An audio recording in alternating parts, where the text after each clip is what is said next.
Hello दोस्तों, नमस्कार। Mission सफलता हिंदी पर आप सभी का हार्दिक स्वागत है। आज हम हिंदी व्याकरण और साहित्य की टॉप 25 महत्वपूर्ण प्रश्न हल करेंगे जो MP TET, UP TET, C TET, वन रक्षक, अस्पताल सहायक के लिए महत्वपूर्ण भूमिका निभाएंगे। तो चलिए स्टार्ट करते हैं आज की क्लास। आज का पहला प्रश्न है, अन्वय शब्द का सही संधि विच्छेद क्या होगा। तो मित्रों, हमको बताना है कि अन्वय शब्द का सही संधि विच्छेद क्या होगा। तो बताइए इसमें से। ऑप्शन ए है अनधन अय, ऑप्शन बी है अनुधन अय, ऑप्शन सी है आधन व्यय, ऑप्शन डी है अनुधन आय। तो दोस्तों, आपने सोच लिया होगा इसका सही आंसर क्या है। ऑप्शन बी अनुधन अय इसका करेक्ट आंसर है।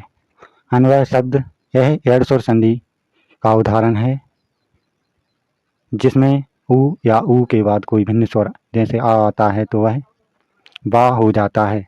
इस प्रकार अन्वय अनुधन अय शब्द से बना है। नेक्स्ट क्वेश्चन है, प्रत्यक्ष शब्द में कौन सा समास है। हमको बताना है प्रत्यक्ष शब्द में कौन सा समास है। ऑप्शन ए है तत्पुरुष समास, ऑप्शन बी है द्विगु समास, ऑप्शन सी है अव्ययीभाव समास, ऑप्शन डी है द्वंद्व समास। तो प्रत्यक्ष में हमको समास बताना है, तो इसका सही आंसर है अव्ययीभाव समास। अव्ययीभाव समास किसे कहते हैं? जिस समास का पहला पद प्रधान और अव्यय या उपसर्ग हो उसे अव्ययीभाव समास कहते हैं। प्रत्यक्ष एक अव्ययीभाव समास का उदाहरण है जिसका विग्रह होता है अक्ष या आंख के सामने, जिसमें प्रति उपसर्ग का प्रयोग किया गया है, इसलिए ऑप्शन सी इसका करेक्ट आंसर है। नेक्स्ट क्वेश्चन है, पवन और पावन शब्द युग्म का सही अर्थभेद क्या है। हमको बताना है कि पवन और पावन शब्द युग्म का सही अर्थभेद क्या है। तो ऑप्शन ए है पवित्र वायु, ऑप्शन बी है वायु पवित्र, ऑप्शन सी है अग्नि वायु, ऑप्शन डी है वायु अग्नि। तो इसमें से सही अर्थ क्या है? तो इसका सही अर्थ है पवन का होता है वायु और पावन का होता है पवित्र, इसलिए बी इसका करेक्ट आंसर है। पावन और पवन आदि सर्व संधि के उदाहरण हैं। परीक्षा में इन दोनों का अंतर अक्सर पूछा जाता है, इसलिए इम्पोर्टेंट क्वेश्चन है, ध्यान रखना है। नेक्स्ट क्वेश्चन है, विद्वान शब्द का स्त्रीलिंग रूप क्या होगा। हमको विद्वान का स्त्रीलिंग रूप बताना है। ऑप्शन ए है विद्वाती, ऑप्शन बी है विदुषी, ऑप्शन सी है विद्वानी, ऑप्शन डी है विद्यावान। तो हमें दिए गए ऑप्शनों में से विद्वान का स्त्रीलिंग बताना है, तो इसका क्या होगा? विद्वान का स्त्रीलिंग होता है विदुषी, ऑप्शन बी इसका करेक्ट आंसर है। हिंदी में कुछ पुल्लिंग शब्दों के स्त्रीलिंग पूर्णतः बदलते हैं, जैसे महान का होता है महती, नेता का होता है नेत्री, इसी तरह विद्वान का होता है क्या? विदुषी, इसलिए बी इसका करेक्ट आंसर है। नेक्स्ट क्वेश्चन है, टेढ़ी खीर होना मुहावरे का सही अर्थ क्या है। हमको टेढ़ी खीर होना मुहावरे का सही अर्थ बताना है। ऑप्शन ए है खीर खराब हो जाना, ऑप्शन बी है कार का बहुत कठिन होना, ऑप्शन सी है आसानी से काम बन जाना, ऑप्शन डी है टेढ़े मेढ़े रास्ते पर चलना। तो 5 नंबर का सही आंसर है टेढ़ी खीर होना ने कार का बहुत कठिन होना, ऑप्शन बी इसका करेक्ट आंसर है। बी इसका करेक्ट आंसर है, कार का बहुत कठिन होना। जब कोई काम बहुत मुश्किल या चुनौतीपूर्ण होता है तो उसे के लिए टेढ़ी खीर होना मुहावरे का प्रयोग किया जाता है। नेक्स्ट क्वेश्चन है, दिए निम्नलिखित में से अशुद्ध वर्तनी वाले शब्द का चयन कीजिए। ऑप्शन ए है उज्ज्वल, ऑप्शन बी है प्रज्वलित, ऑप्शन सी है सन्यासी, ऑप्शन बी है अहोरात्र। तो हमें 4 ऑप्शन दिए गए हैं, उनमें से अशुद्ध वर्तनी वाले शब्द का चयन करना है, तो इसका सही आंसर होगा सन्यासी। सन्यासी यह एक अशुद्ध शब्द है, इसका शुद्ध रूप होता है सा के ऊपर बिंदी और आधा ना या बढ़ावा सा में बड़ी की मात्रा सन्यासी, इसका शुद्ध रूप होता है सा न्या सी, सा में बड़ी की, ऐसा शुद्ध रूप होता है, इसलिए ऑप्शन सी इसका सही आंसर है। नेक्स्ट क्वेश्चन है, छत से ईंट गिरी इस वाक्य में कौन सा कारक है? हमको छत से ईंट गिरी इस वाक्य में कारक पहचानना है। इसके ऑप्शन हैं। क्वेश्चन नंबर 7, छत से ईंट गिरी इस वाक्य में कौन सा कारक है? ऑप्शन ए है करण कारक, ऑप्शन ए है करण कारक, ऑप्शन बी है संप्रदान कारक, ऑप्शन सी है अपादान कारक, ऑप्शन डी है कर्ता कारक।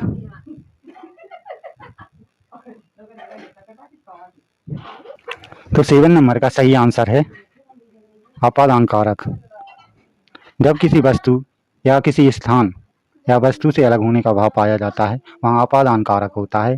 इसे से विभक्ति द्वारा विभक्त किया जाता है। यहाँ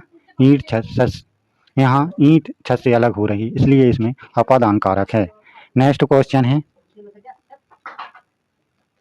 स्थावर शब्द का सही विलोम शब्द क्या होगा? ऑप्शन ए है चंचल, ऑप्शन बी है चेतन, ऑप्शन सी है जंगम, ऑप्शन डी है जड़।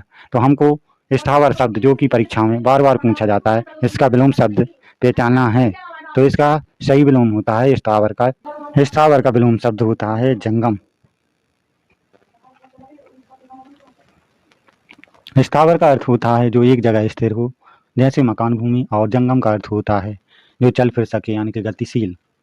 इसलिए ऑप्शन सी इसका करेक्ट आंसर है। जबकि जड़ का विलोम होता है चेतन। क्वेश्चन नंबर 9, जिसके पास कुछ भी ना हो वाक्यांश के लिए एक शब्द क्या होगा? हमको दिए गए ऑप्शन में से जिसके पास कुछ भी ना हो उसके लिए एक शब्द पहचानना है।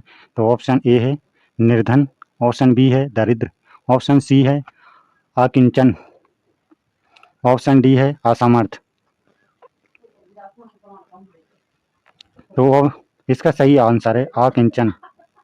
ऑप्शन सी इसका करेक्ट आंसर है। जिसके पास कुछ ना हो उसे हम अकिंचन कहते हैं।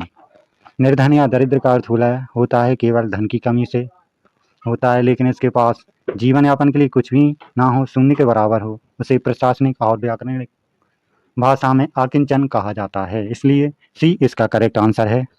नेक्स्ट क्वेश्चन है, निम्नलिखित में से कौन सा शब्द बादल का पर्यायवाची नहीं है? हमको बादल का पर्यायवाची शब्द नहीं पहचानना है। ऑप्शन ए है जलद, ऑप्शन बी है नीरद, ऑप्शन सी है मेघ, ऑप्शन डी है जलज। तो ऑप्शन डी इसका करेक्ट आंसर होगा जलज, जो कि कमल का पर्यायवाची है, और वहाँ की जलद नीरद ये बादल के पर्यायवाची हैं। नेक्स्ट क्वेश्चन है, दुष्परिणाम शब्द में किस उपसर्ग का प्रयोग हुआ है? हमको बताना है दुष्परिणाम शब्द में किस उपसर्ग का प्रयोग हुआ है। तो ऑप्शन ए है दुष्, ऑप्शन बी है दुगो, ऑप्शन सी है दुर, ऑप्शन डी है दुष्। तो इसका सही आंसर होगा दुष्। ऑप्शन ए इसका करेक्ट आंसर है, दू के साथ आदत सा, इसका सही आंसर होगा दुष्। नेक्स्ट क्वेश्चन है, सा हा कौन से व्यंजन कहलाते हैं? हमको पहचानना है कि सीटी वाला सा सुटकुण वाला सा सर्वता और हा ये कौन से व्यंजन कहलाते हैं? ऑप्शन ए है प्रकम्पी व्यंजन, ऑप्शन बी है स्पर्शी व्यंजन, ऑप्शन सी है अंतस्थ व्यंजन, ऑप्शन डी है ऊष्म संघर्षी व्यंजन। तो इसका सही आंसर होगा ऑप्शन डी ऊष्म संघर्षी व्यंजन। इन वर्णों के उच्चारण में मुख से गर्म हवा ऊष्मा रगड़ खाकर निकलती, इसलिए इन्हें ऊष्म या संघर्षी व्यंजन कहते हैं। और यार अलावा को अंतस्थ व्यंजन कहते हैं। तो सा हा ऊष्म संघर्षी व्यंजन है, इसलिए ऑप्शन डी इसका करेक्ट आंसर है। नेक्स्ट क्वेश्चन है, मिठास शब्द में कौन सी संज्ञा है? ऑप्शन ए है व्यक्तिवाचक संज्ञा, ऑप्शन बी है जातिवाचक संज्ञा, ऑप्शन सी है भाववाचक संज्ञा, ऑप्शन डी है द्रववाचक संज्ञा। तो मिठास शब्द में कौन सी संज्ञा है? तो इसका सही आंसर है भाववाचक संज्ञा। जिन शब्दों में किसी भाव गुण दशा या अवस्था का बोध हो वे भाववाचक संज्ञाएं होती हैं। मीठा विशेषण में आस प्रत्यय लगाने से मिठास उनकी भाववाचक संज्ञा बन जाती है, इसलिए ऑप्शन सी इसका करेक्ट आंसर है। नेक्स्ट क्वेश्चन है, वह धीरे धीरे चल रहा है। वह धीरे धीरे चल रहा है, इस वाक्य में धीरे धीरे क्या है? हमको बताना है वह धीरे धीरे चल रहा है, इस वाक्य में धीरे धीरे क्या है? ऑप्शन ए है क्रिया है, ऑप्शन बी है विशेषण है, ऑप्शन सी है क्रिया विशेषण है, ऑप्शन डी है सर्वनाम है। तो हमको पहचानना है कि इसमें धीरे धीरे शब्द क्या है। तो इसका सही आंसर है क्रिया विशेषण। सी इसका करेक्ट आंसर है। जो शब्द क्रिया की विशेषता बताते हैं उन्हें क्रिया विशेषण कहते हैं। यहाँ चल रहा है क्रिया की विशेषता है कि वह धीरे धीरे चल रहा है, जो कि रीतिवाचक क्रिया विशेषण है। नेक्स्ट क्वेश्चन है नंबर 15। बुंदेले हर बोलों के मुंह से हमने सुनी कहानी थी, खूब लड़ी मर्दानी, वह तो झांसी वाली रानी थी। इन पंक्तियों में कौन सा रस है? हमको पहचानना है इसमें कौन सा रस है। ऑप्शन ए है रौद्र रस, ऑप्शन बी है वीर रस, ऑप्शन सी है अद्भुत रस, ऑप्शन डी है विवश रस। जिन पंक्तियों को पढ़कर मन में उत्साह और वीरता का भाव जागृत होता है वहाँ वीर रस होता है। ऑप्शन बी इसका करेक्ट आंसर है। यह सुमित्रानंदन पंत की महत्वपूर्ण पंक्तियाँ हैं जो कि वीर रस से प्रभावित हैं। इसका वीर रस का स्थायी भाव उत्साह होता है, इसलिए ऑप्शन बी इसका करेक्ट आंसर है। नेक्स्ट क्वेश्चन है चरण कमल बंदो हरिराही पंक्ति में कौन सा अलंकार है? ऑप्शन ए है उपमा अलंकार, ऑप्शन बी रूपक अलंकार, ऑप्शन सी है उत्प्रेक्षा, ऑप्शन डी है श्लेष अलंकार। तो इसका सही आंसर है रूपक अलंकार। चरण कमल बंदो हरिराही में रूपक अलंकार है, जहाँ उपमेय चरण और उपमान कमल में कोई अंतर ना रखकर दोनों को एक दूसरे रूप में मान लिया जाए, यानी चरणों को ये सीधे कमल कह दिया जाए, वहाँ रूपक अलंकार होता है। यहाँ पर वाचक शब्द यानी कि सा सी सम आदि शब्दों का प्रयोग नहीं होता है। इसकी पहचान होती है योजक चिन्ह। जब सा सी सम का प्रयोग ना हो और बीच में योजक चिन्ह हो तो वहाँ पर रूपक अलंकार होता है। नेक्स्ट क्वेश्चन है साहित्य से हिंदी का प्रथम महाकाव्य किसे माना जाता है? ऑप्शन ए है रामचरितमानस, ऑप्शन बी है पद्मावत, ऑप्शन सी है पृथ्वीराज रासो, ऑप्शन डी है साकेत।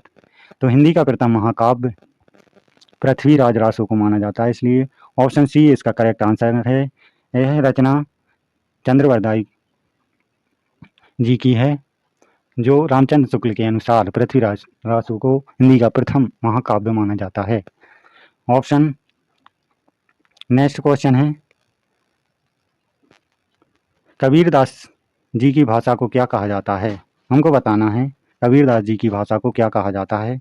ऑप्शन ए है ब्रजभाषा, ऑप्शन बी है अवधी, ऑप्शन सी है सदुक्कुड़ी पंचमेल खिचड़ी, या ऑप्शन डी खड़ी बोली।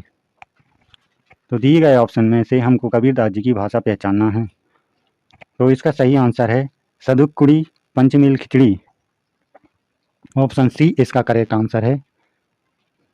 कबीरदास जी घूम घूम कर उपदेश देते थे, इसलिए उनकी भाषा में राजस्थानी, पंजाबी, अवधी, ब्रज आदि भाषाओं के शब्द मिल जाते थे, इसलिए रामचंद्र शुक्ल ने सदुक्कुड़ी और श्याम सुंदर दास ने इनकी भाषा को पंचमेल खिचड़ी कहा है। नेक्स्ट क्वेश्चन है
23 नंबर क्वेश्चन, कनक कनकते शोभनी माधकता अधिकार पंक्ति में कौन सा अलंकार है?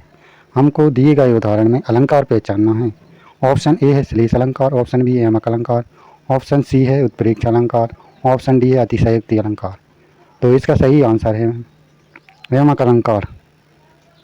यमक अलंकार की पहचान क्या होती है? जब एक शब्द की एक से अधिक बार आवृत्ति हो और अर्थ अलग अलग निकले, वहाँ पर यमक अलंकार होता है। यहाँ कनक शब्द 2 बार आया है, जिसमें पहले कनक का अर्थ होता है धतूरा और दूसरे कनक का अर्थ होता है सोना। इस प्रकार यमक अलंकार इसका सही आंसर है। नेक्स्ट क्वेश्चन है, चीप की दावत कहानी के लेखक कौन हैं? हमको बताना है कि चीप की दावत कहानी के लेखक कौन हैं। ऑप्शन ए है अमरकांत, ऑप्शन बी है भीष्म साहनी, ऑप्शन सी है शेखर जोशी, ऑप्शन डी है फणेश्वर नाथ रेणु। तो चीप की दावत कहानी जो कि महत्वपूर्ण कहानी मानी जाती है, यह है भीष्म साहनी। ऑप्शन बी इसका करेक्ट आंसर है, जो कि परीक्षाओं में बार बार पूछी जाती है। बी इसका सही आंसर है। नेक्स्ट क्वेश्चन है, मलिक मोहम्मद जायसी के प्रसिद्ध महाकाव्य पद्मावत की भाषा क्या है? हमको इस क्वेश्चन में बताना है मलिक मोहम्मद जायसी के प्रसिद्ध महाकाव्य पद्मावत की भाषा क्या है। ऑप्शन ए है ब्रजभाषा, ऑप्शन बी है खड़ी बोली, ऑप्शन सी है ठेठ अवधी, ऑप्शन डी है मैथिली। तो दोस्तों ये थे आज के 25 क्वेश्चन। ये रहा आपका होमवर्क, जिसे आपको इसका आंसर कमेंट बॉक्स में कमेंट करना है। तो वीडियो अच्छी लगी हो तो प्लीज़ लाइक करें, चैनल को सब्सक्राइब करें। मिलते हैं नेक्स्ट क्लास में, तब तक के लिए जय हिंद, धन्यवाद।